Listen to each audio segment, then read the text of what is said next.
તો મિત્રો અહીંયા જો તમે જોઈ શકો છો ગાયું છે તો અત્યારે વરસાદ આવ્યો હતો અને વૃક્ષની નીચે આવી ગયું છે. અહીંયા જે ગ્રાઉન્ડ છે ને તો ગ્રાઉન્ડની અંદર અત્યારે ગારો થઈ ગયેલો છે અને અત્યારે જો આપણે અહીંયા થાંભલા છે તો એ ખોડી દીધા છે.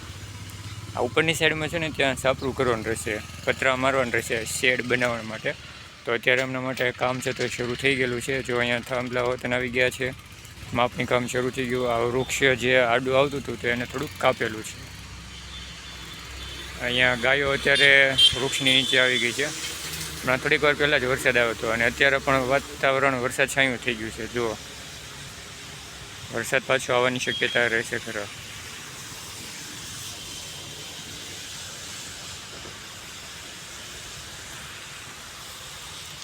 અહીંયા જે સિમેન્ટના થાંભલા છે તો એ નાખ્યા અને હવે આપણે ઉપરની સાઈડમાં પતરાની નાખવાનું રહેશે શેડ બનાવવા માટે.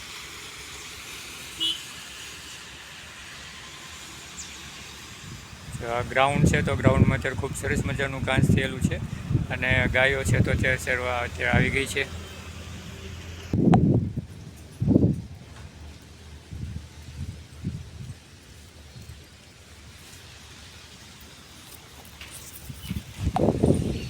જો કેટલી સુંદર રીતે ઘાસ ઉગેલું છે અને બધી ગાયો અત્યારે ચરવા માટે આવી ગઈ છે.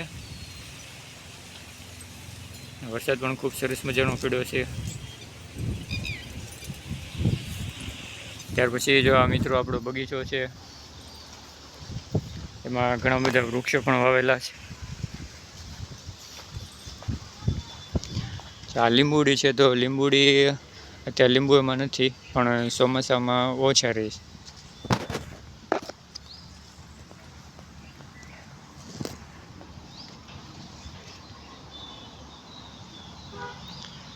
ત્યાર પછી આપણે રાવણા જોઈએ તો રાવણા અહીંયા પવન હમણાં આવ્યો હતો ને તો પવનના કારણે રાવણા છે તો એ ખરી ગયા છે અને રાવણાની સિઝન છે તો અત્યારે શરૂ થઈ ગયેલી છે.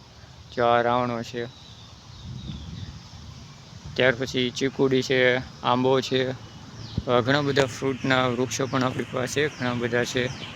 સીતાફળી, દાડમ,